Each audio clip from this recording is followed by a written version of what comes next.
Here comes the, here comes the, here comes the. Y'all don't really want it like that.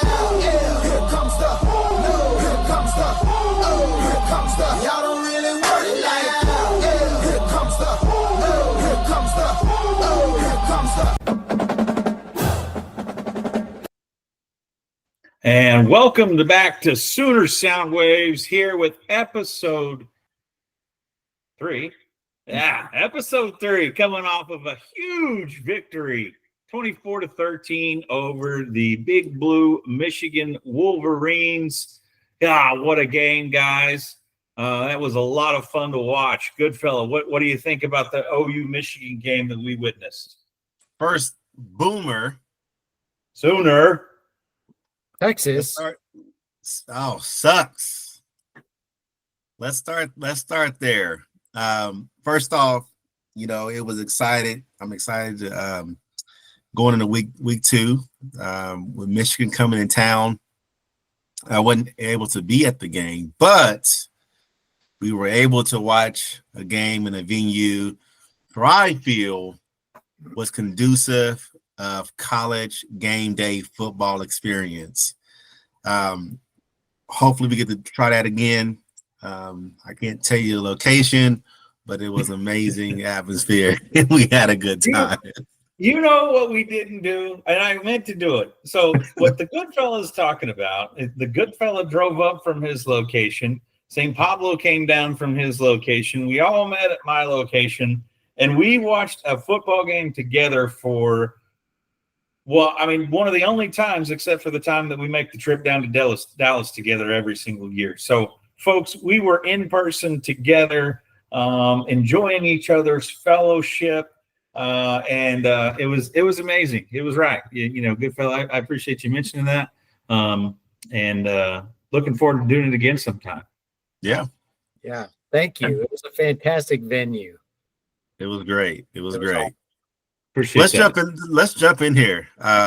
First off, let's just start with, I haven't seen this physicality in OU since probably the early 2000s. I haven't seen. Actually, I was talking to someone. We were just talking about just football in the OU game itself, and you could hear the hits. You can hear them on live TV. I can only imagine what it sounded like in the stadium with the helmets, the shoulder pads. It really felt like, again, like I say, the early 2000 Bob Stoop days, when we had that good run of really physical, taking control of the game defensively, decided the ball.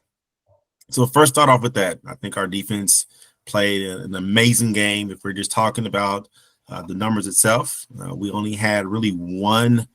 I can identify one busted play that came out after the halftime with the lineup issue that broke for 75, 80 yards. Outside of that, I think our defense really held Michigan.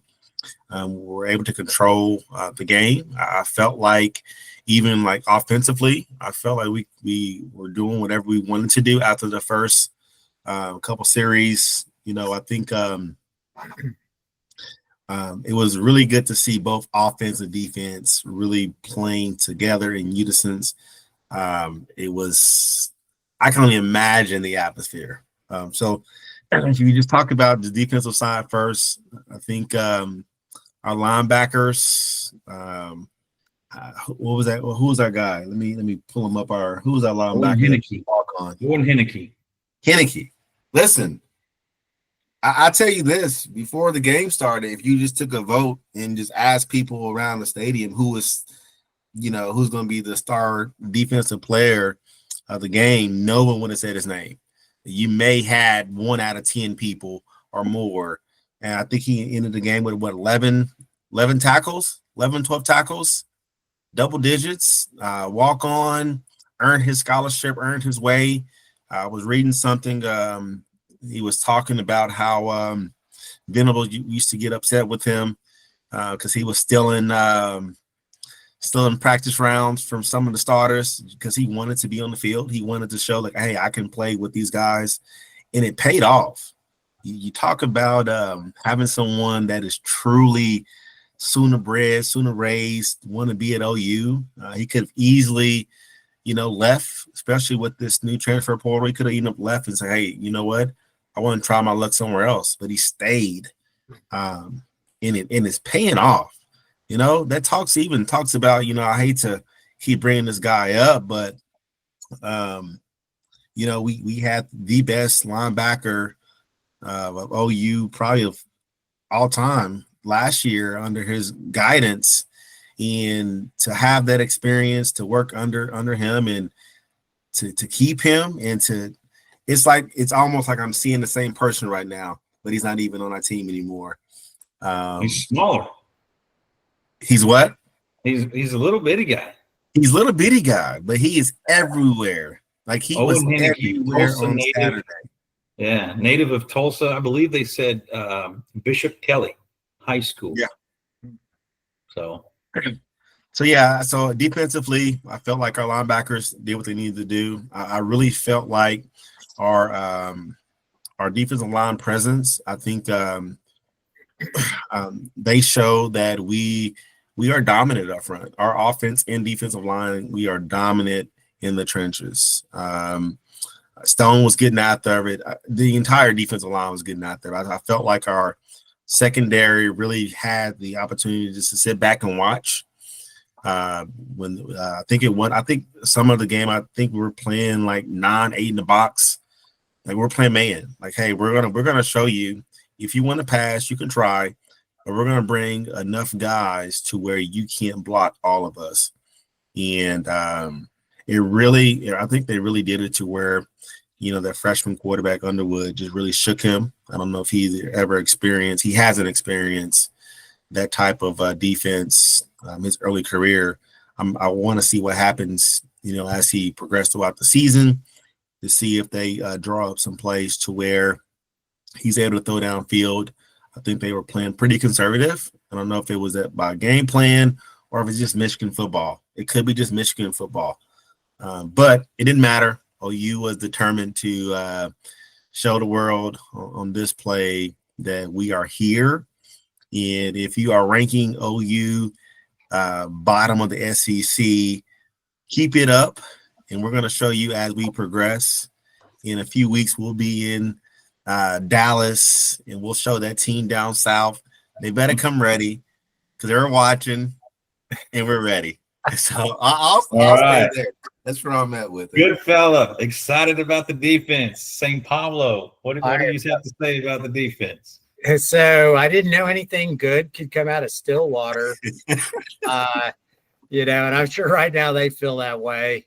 But Kendall Daniels put a smile on Brent Venable's face and all of our faces that night. The guy's amazing, man. And I mean, he put some hits out there. And when he dropped, on that one play, they tried that screen pass. And I mean, the speed to get to the football and to drop him like that, and a clean hit too. I mean, it wasn't a targeting hit. I mean, it's just that to me kind of spoke, just all night long what the defense looked like. I think early on, like before this game, if I would have told you guys that OU is going to have 2 turnovers, we're going to lose the turnover margin, we're going to have multiple special teams collapses, you wouldn't have taken the Sooners. We wouldn't have given them a chance. And even though the defense was amazing and suffocating all night, I think that, you look at this game and you say it wasn't a perfect game and you still win by 11 points. And I think that's what is really encouraging about the game as a whole for me. There's a lot to improve for the Sooners, but they are a really good football team, and I'm very excited. So great night. I appreciate everything you said and the enthusiasm. I'm very excited as well. Yeah, so I'm going to have to agree. I'll speak about the offense or the defense, and then I'll flip over to the offense and get us started on that. Physicality. The thing, I don't know if it's just the fact that that I've been in the locker room. I've coached high school football. Or I love when they play the pregame speeches and the halftime speeches and the clips from some of that. And Venables talked about that in his pregame locker room speech. This game will be won with physicality. Whoever is more physical will win this game. And I know that's coach speak. A lot of times that's said. I know we've always said that at Red River. The team that's more physical is generally the one that wins the ball game. But this was, as Goodfella mentioned, this was the most physical I've seen an OU defense in many, many years, maybe since 2000. Just flying around, hitting people. The Kendall Daniels hit. You can look at some of these tackle numbers, and the defensive line, maybe isn't getting the numbers that they're getting, but the linebackers are. That means the D-line is doing their job. It's going to be hit and miss. You're going to run into some schemes where, it's going to be the opposite. That I kept reading over and over again that OU couldn't handle Michigan in the trenches. Well, guess what? We did. We handled Michigan in the trenches on both sides of the ball. Yes. And I think defensively, we attacked Bryce Underwood, the quote-unquote best freshman ever, whatever, to make him so uncomfortable. He didn't know what he was doing, whether it was disguised coverages or just bringing the boom, if you will. He was extremely uncomfortable. So much so that him and the Haynes kid got into it on the sideline. I think that was because of the Kendall Daniels hit, potentially. Just an amazing game by the defense, and really excited about the future of this defense in terms of this year. Now, flipping over to the offensive side of the ball, very impressive. Huge Ben Arbuckle fan, huge John Mateer fan. When and I remember us saying it out loud, like the first 4 or 5 plays, when you go empty, meaning no backs in the backfield, 5 wide, you force a defense to not be able to disguise what they're running. Okay, you force the defense to show you what you're going to put in the box, and you've got a guy at quarterback that can take advantage of either one. He's sitting back there going, okay, how many you got in the box? I got a hat on a hat. I'm running. Oh, you loaded the box on me. Guess what? I know that who's going to be open and who's doing what. I think Ben Arbuckle owned the Michigan defensive coordinator with John Mateer being able to be in command. I felt like we ran the ball a little bit better. Yeah. I'm a little bit uncomfortable with how much we're using Mateer, but guys, listen. Hawkins isn't a terrible backup, and Mateer's a tough kid. Flipping back over to Michigan real quick, I've seen a couple things. Now, granted, you can't believe everything you read these days. I've seen a couple things to where the Underwood family has said to Sharon Moore, we're going to need a little bit more if you think you're going to run him. Don't know, but that's the NIL world, right? If you're going to risk his life, you better pony up a little bit more money. That's what you get into when you pay a guy $9 or $10 million as an 18-year-old kid. Okay. Yeah. But flipping back over to the offensive side of the ball, impressed. The first drive for me was a little bit scary until Kanik made that great first down conversion catch, and then from then on, I felt like we were in control, at least. From the offensive side of the ball and the defensive side of the ball. Goodfella mentioned it. The one play is the only time that it felt like Michigan had a chance. Coming out of the gate at halftime, they shift the line over. We don't shift with them. We were outmanned. There was no way we were stopping that one. It's just a busted defensive play. But overall, I'm excited. I'm not, in St. Pablo, I hope you don't get into it. I'm not rose-colored glasses, bring everybody on, we're going to win a national championship type of feeling right now. But I feel a hell of a lot better than I did 12 months ago about this football team. And I'm really excited. But before we get to Texas, before we get there, we do have to get past Auburn. Our defense will be playing against Jackson Arnold as a quarterback that played against our defense all year last year in practice. That one to me is a little bit scary in terms of before we get to the actual game at the Cotton Bowl. But at the end of the day, I'm excited. So very excited about the game, very excited about the performance. Looking forward to the future. Good fellow.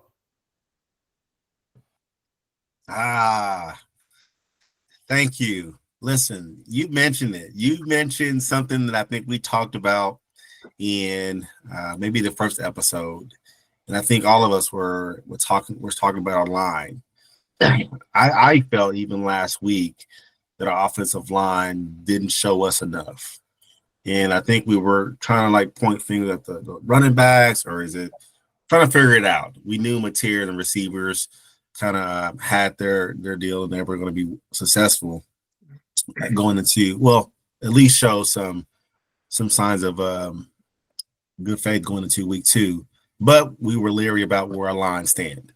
I feel really good in terms of what our line did in regards to protecting Mateer, even with some of the run schemes we had set up.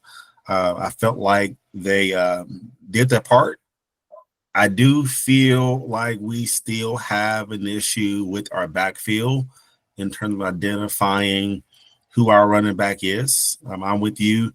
Running the ball 19 times with Mateer can't be the product that we put out week by week. I love what he can do with his legs, but I would rather use that when we need to. 3rd down and 2.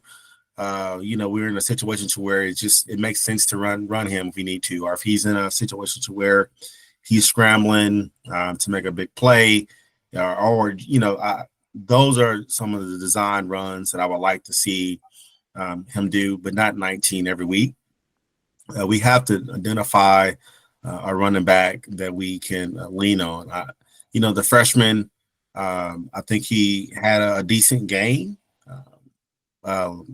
last week, but outside of him, I don't feel good with any other back in our backfield right now. So I'm not sure what that looks like, how we prepare them in regards to these, this game next Saturday, what type of rotations we do, what type of schemes we do just to prepare for the following week with Auburn. But they do have to put something together to ensure when we do play in 2 weeks, Auburn, we have a run game to complement what we can do in the pass game. Like, I feel solid in our pass game. There is some passes. If you're talking, Mateer, if we want to just pick on certain things, there were a few passes where I felt like the ball could have been a little bit higher on some of the some routes. They were, I think it was 1 or 2 passes to where it was over the head. Didn't go over the head. It was deflected.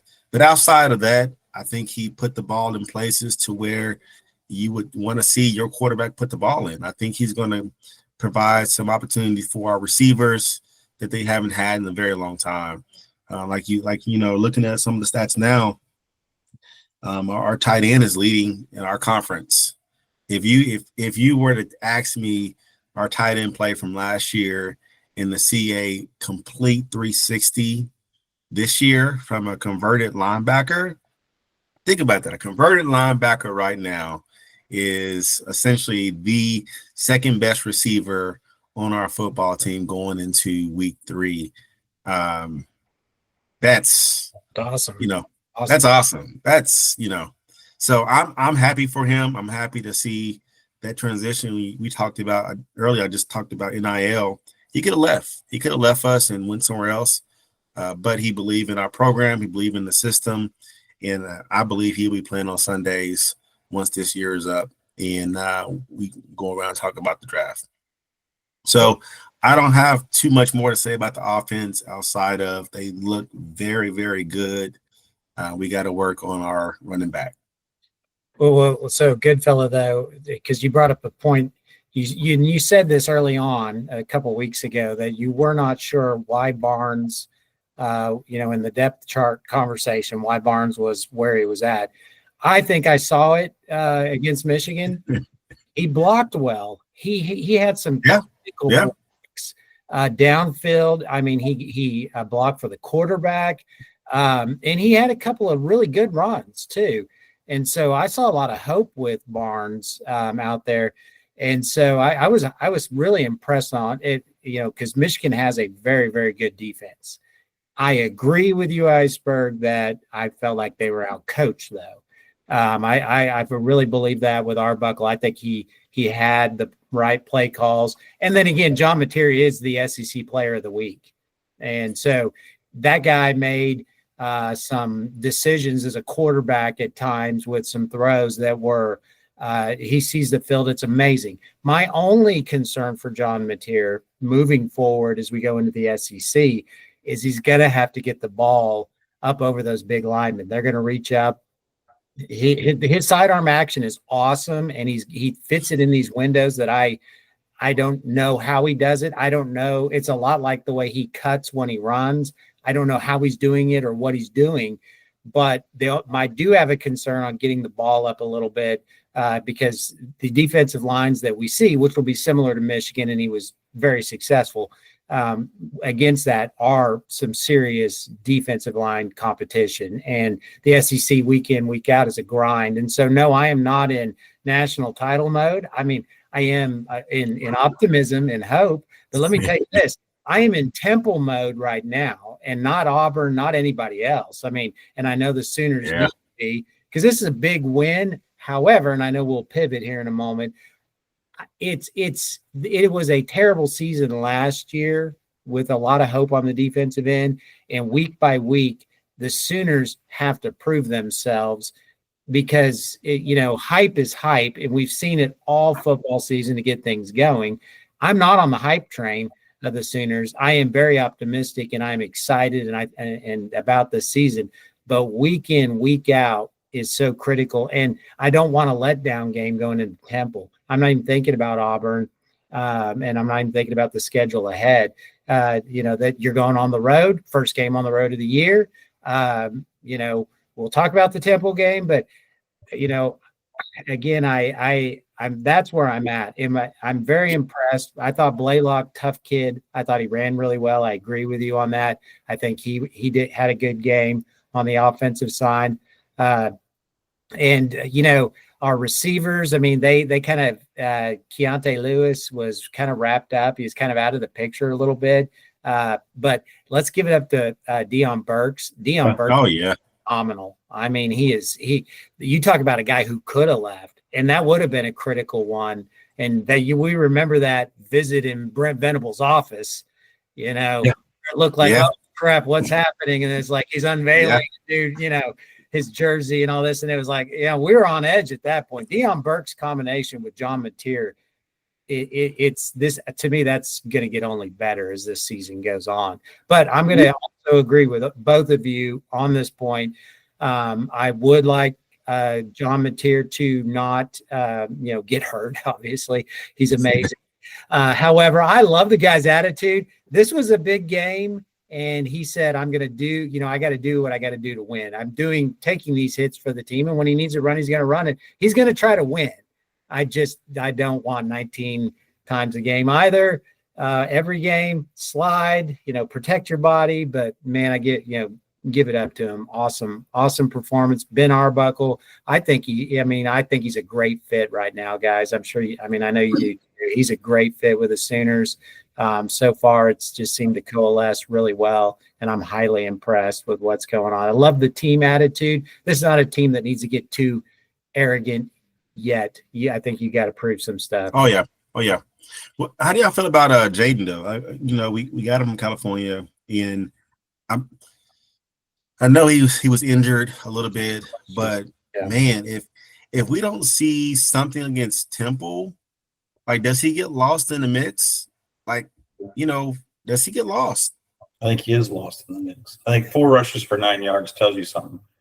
I think the schedule he played in California is a lot different than the schedule he's playing over here. I think the competition is a little bit different than what he saw. I think he'll break one off or two. He's always going to be in the mix, but 4 rushes, 9 yards, average of 2.3 yards per carry. He's still got some work to do. There were 2 things that I wanted to mention. One, Deion Burks is the only wide receiver left from the room last year. Yeah. Right. Like everybody else went somewhere else. So that's it's good that you bring that up. St. Pablo, and good that he had a good day against his home state. He's a Michigan kid. He is. Didn't get recruited by Michigan. Oh, He didn't even get recruited. The other thing here, I'm going to go ahead and call it right now. We have to find a way to keep Ben Arbuckle. Yeah, because I guarantee you, he's already on somebody's list. Whether that's naming the guy head coach in waiting, kind of like we did with Lincoln Riley when Stoops was coaching, whatever it is, we have to find a way to keep Ben Arbuckle, or else somebody's going to grab him up as their head coach. He's on OSU's list. He probably is on OSU's list. You know, though, we do have a very, very, very small ace in the hole. Very, very small one. Our little back pocket is Hawkins. If we can figure out how to redshirt him this year, and he's able to work with him throughout this season, like, you know, you transition from, you got Mateer here, you know, dual threat type of guy. You got Hawkins that we've seen him play. You know, now he's under a really great quarterback coach and offensive coordinator.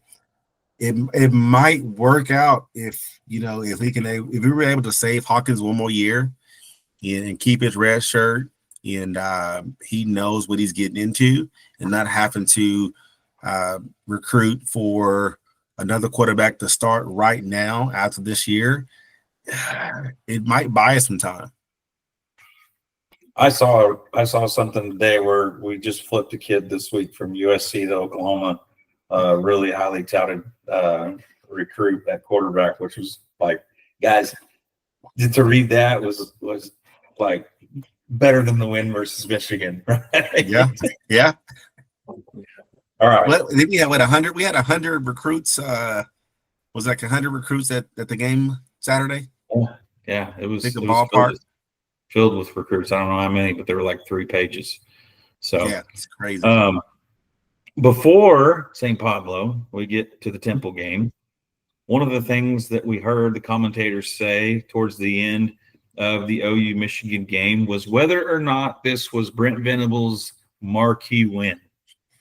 Now, I want to take 2 avenues here. I want to take the overall marquee win, okay, or the best marquee home win. St. Pablo, you can go first. Is this the best home win, or is this the best win overall for Brent Venables' head coaching career? Neither. It's not the best home win. Alabama beating Alabama at home last year was the best home win, and the most marquee win was beating Texas in 2023, in my opinion.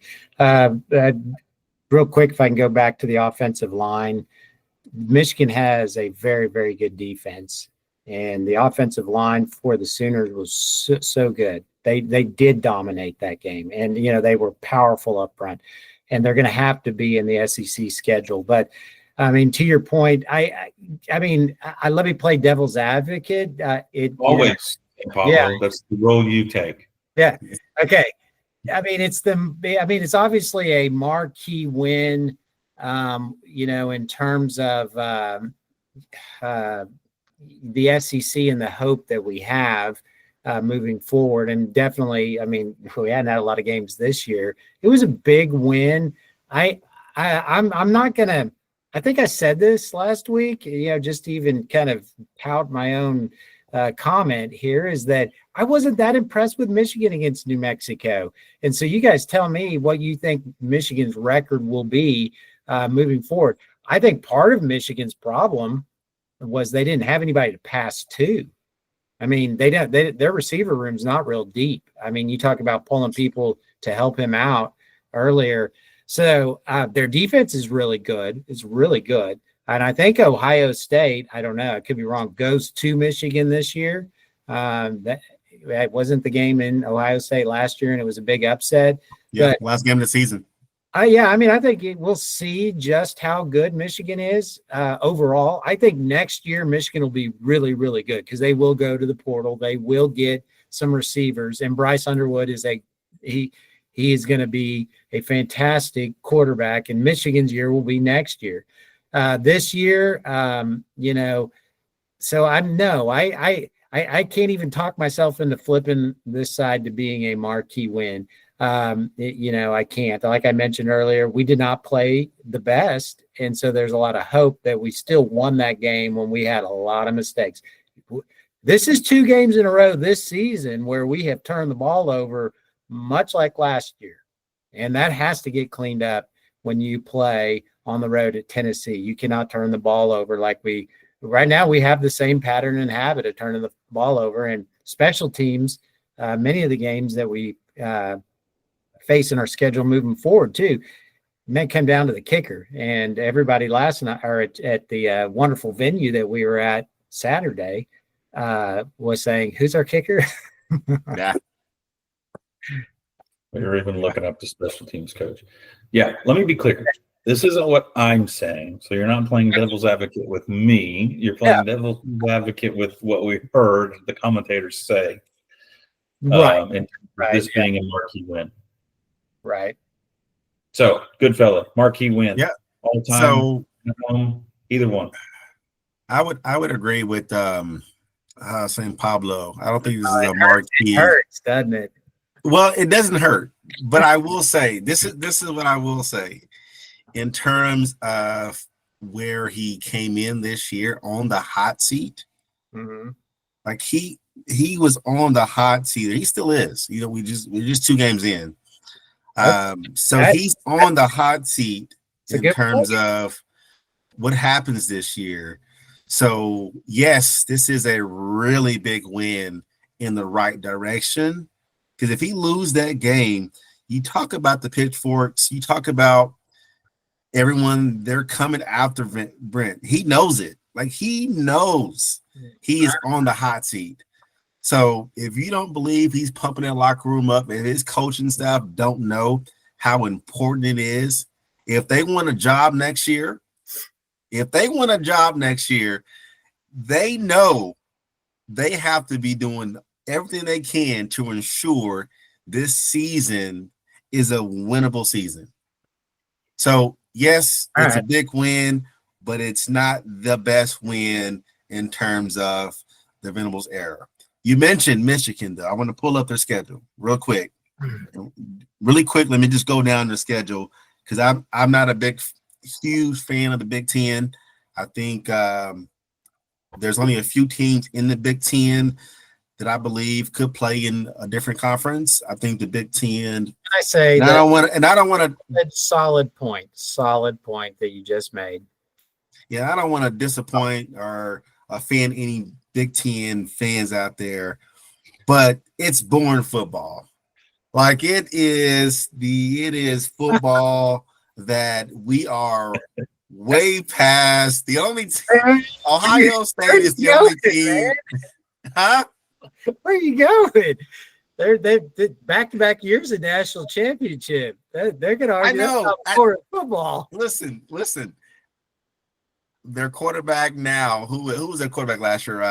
What's my guy's name? He played last. Huh? McCarthy. JJ McCarthy. If you watch film last year, I don't care what NFL scout, they were not sure about his arm. They just knew he was a game changer. He was a ball player, and we got to have him on our team. In terms of just having footage of like passes and all that, you can't find it, right? That's not what Michigan does. They don't pass the ball. So in just the Big Ten era, just in our style of football in Oklahoma, in the SEC, even in the Big 12. It's a air raid attack in the Big Ten. It's ground and pound. This is what you get in ground and pound. It's different. So Michigan's schedule.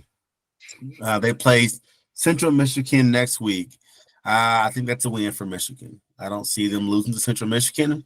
But the Central Michigan was decent last year, but it's at the big house. I can see Michigan winning at home after losing to OU last week.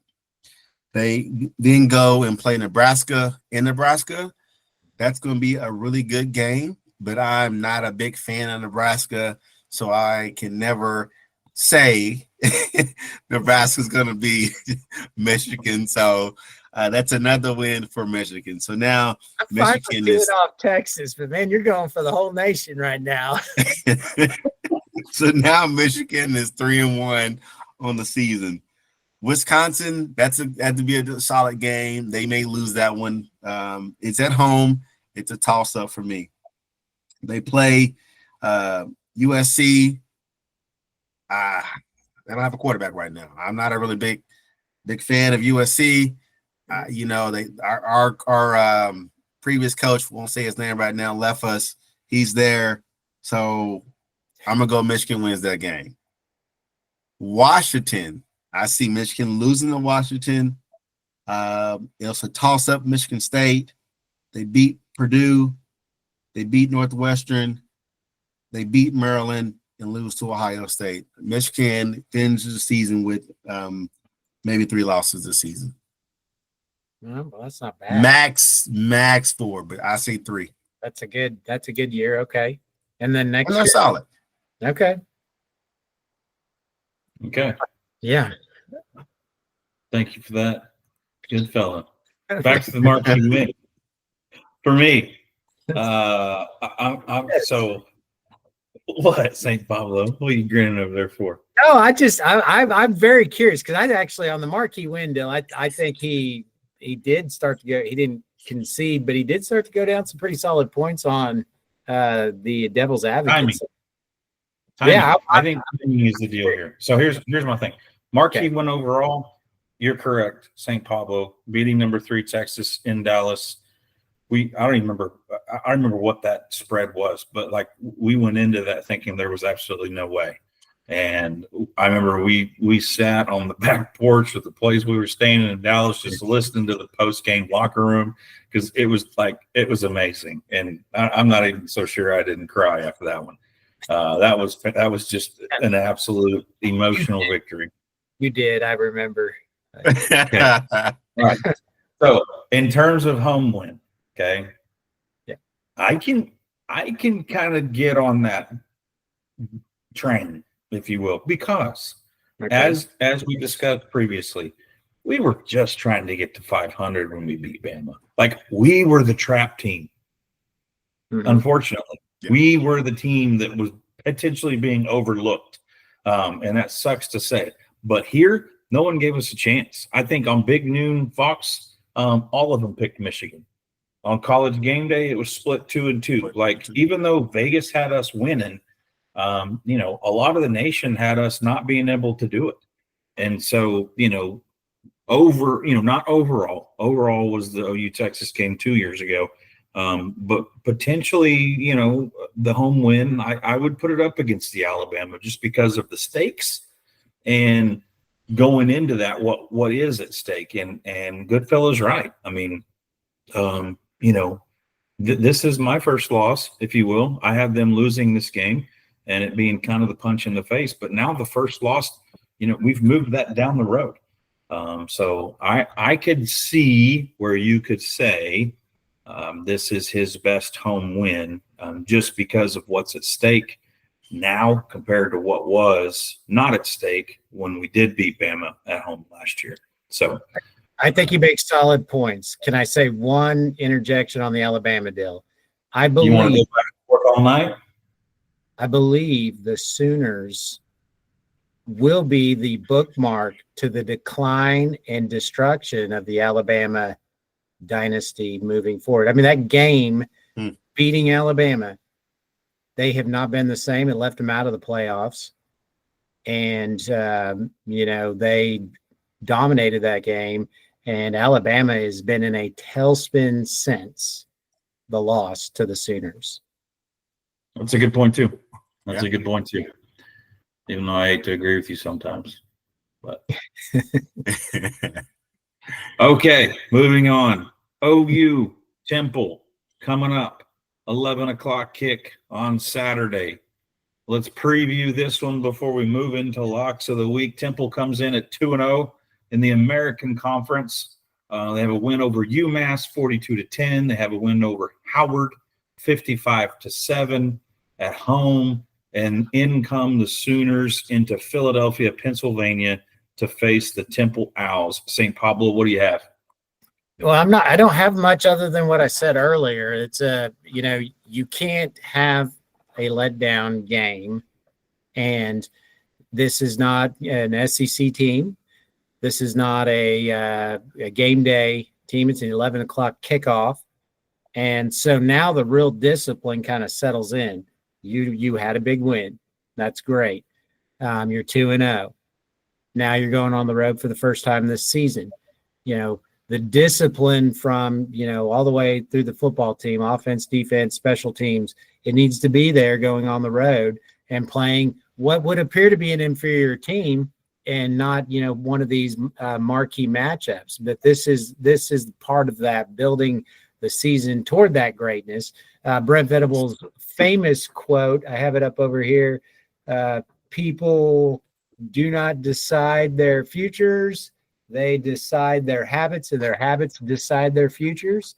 This is one of those habit games of excellence, playing your own standard of football and not, the Nick Saban type, mantra of day in, day out, the process, each play, cleaning up the turnover game, executing on special teams, continuing to play, dominant defense and, great, offensive side of the football. So I would love to see Hawkins get in. I think that would be a great thing. But outside of that, you have Temple, you're on the road. Let's cover the spread. Goodfella. I think Temple will be better than what they were last year. I just looked it up just now. They've put up 97 points this season. 97 to, I think it's 17. So they are putting up points. So regardless of who they've played before or the past 2 weeks, that's almost 100 points in 2 weeks. So they're playing FBS teams. They're playing high quality football. So I do believe this Saturday will not be a pushover game. I think they're going to give us a decent look. I mean, I think we will cover the spread, but it won't be a complete blowout as it was last year. I don't know what the score was last year. Anyone has that score last year? I think this one was scary, wasn't it? No, this was 51-3, but wasn't it at home? It was. Yeah, it was at home last year. Yeah, and again, I think the defense scored 14 or 21 of those 50 some odd points. Yeah, this is a different Temple. This is a different program. So I do believe it will be OU will dominate in terms of like covering the spread. But I think Temple will give us a good look, and it will not be a complete disaster on their part. But it's a really nice, in my opinion, a tune-up game because it won't be an official like bye week. We're playing someone, so we're gonna have to come and play. I think the locker room, Mateer, and everyone in Norman is looking at our schedule week by week. I don't think we're like St. Pablo, I don't think we're looking past any team. I think we don't have the luxury right now to look past any team based on how we did last year. So decent game. We cover the spread. Everyone comes out healthy is the ultimate goal. So even if we don't cover the spread, the goal is come out healthy going into Auburn the week after.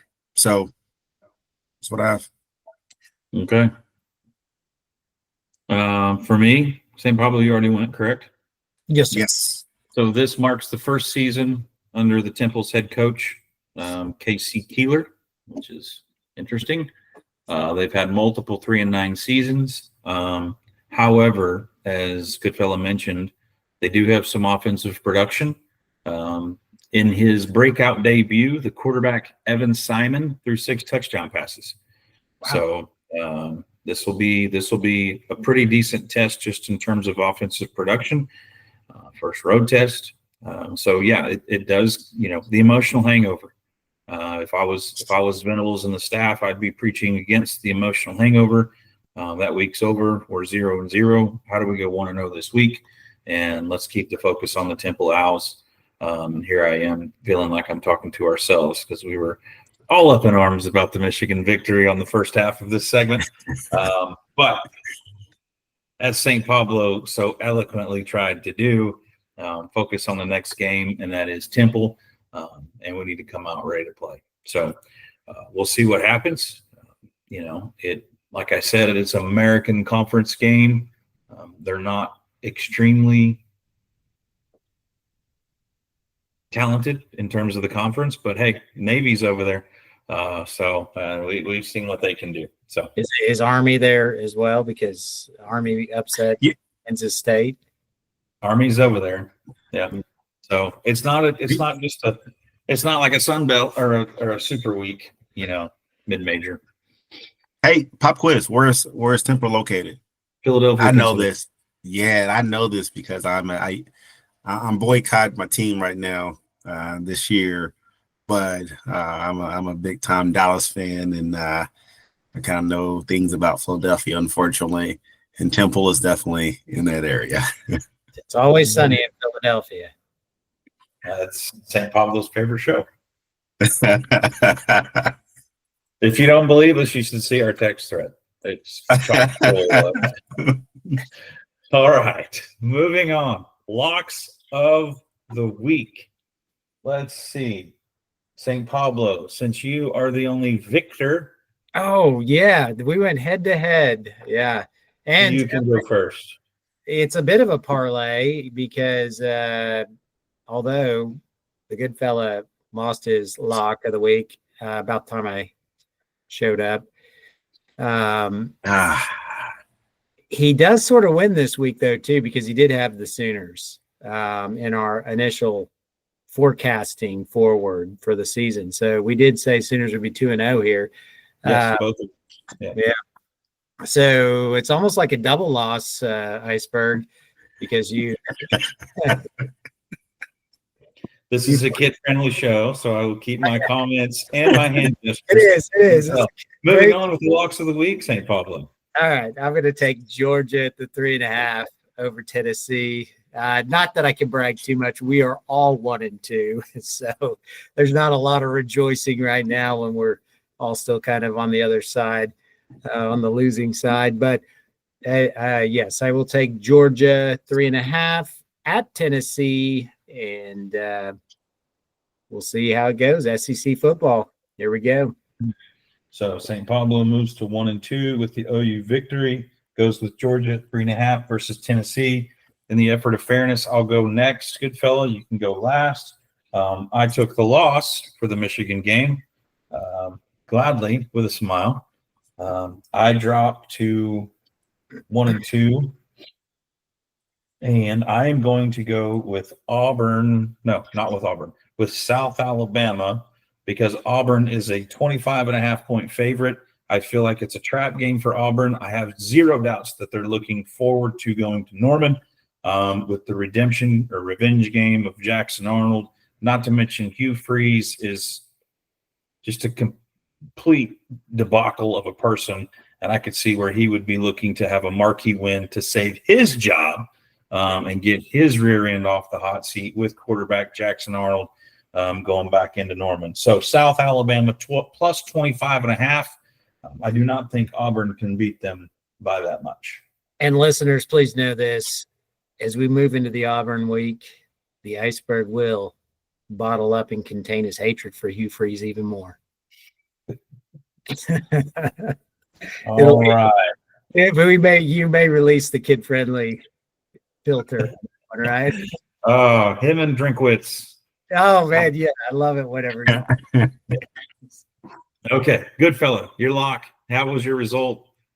Oh, so I did indeed come up short with Kansas last weekend. St. Pablo came in and he definitely seasoned the water, they say, and gave me my first loss of the season. Disappointed in what we did last week. I would have probably went with them again just because I am a Kansas fan this year in terms of the locks, but they have a bye week, so I cannot go Kansas this week. Okay, the Iceberg is our bookie, and I know he is chomping to say that is not the first loss this season. He's like our loss, Goodfella. It's my second loss? Yeah, you lost your Colorado. I lost to Colorado too. I'm not the bookie though. Okay, there's no money being exchanged. No. You're like our group bookie. You're always writing it down, and you keep us straight. That is I did lose Colorado too. We are all 1-2. We're all. Hey, you know what though? You know what? I'm going. This is going to be a tough game, and I don't even care. I am going to Florida. I am going to be in Florida this week on my picks. These two teams that I am going with both have 2 big wins on the season. One of the teams beat Florida by 2 points. One of the teams beat Notre Dame by 3 points. Oh. I am going with the University of South Florida. They are plus 18.5. I do not believe Miami can beat USF by 18.5. The game will be in Miami, but that's in both of their backyards. So we're going to go with Miami not to cover the spread. And we're going to be, you never know. We may grill a gator this Saturday. I'm hearing you're not a Beck fan. I'm sorry? I'm hearing you're not a Carson Beck fan. That's what I'm not saying. You didn't hear that. I did hear. You didn't hear that. I'm not a Carson Beck fan either. Don't tell me what I hear in my own head, good fella. All right. So Goodfella goes with the underdog, University of South Florida, 18.5 points versus Miami. Yes. Okay. Gentlemen, either one of you, final thoughts heading into week 3 versus Temple. Final thought. Again, stay healthy. Let's get past this week. Let's come in. Let's not look over Temple. Let's play with the same confidence, the same energy. Let's be 3-0 the season. I would agree. Take care of business. Do not allow the emotional hangover. Focus 1 week at a time. And let's go into Philadelphia and chalk up another physical win. St. Pablo, anything to add? Yeah, I mean, I'm on the emotional hangover, like you said. I mean, I maybe a literal one as well, but it is an awesome win, and I'm not a player, so I can be, and I just a fan and thought it was a great win, and just excited about Sooner football. But they are way more disciplined. I listened to every one of those guys in their press conference. Guys, we've got a classy, mature group of guys, and John Mateer. That guy is he's as good on the football field as he is off when he's talking with people. I thought Arbuckle was extremely professional. Brent Venables, they got a good, solid group of guys there. I hope, it just seems like good chemistry all the way across this year. So that gives me as much hope as anything moving forward with all the talent we have on this football team all the way around. So, yeah, very excited as well. All right. And I do think I need to correct myself. I misspoke. This is not episode 3. This is episode 4, week 3. So on behalf of the Goodfella in St. Pablo and season 3, this has been episode 4. Please like, share, comment. Thank you for listening. We'll see you next week. Boomer. Sooner. Here comes the. Texas. Here comes the. Here comes the. Y'all don't really want it like Outstanding. Here comes the.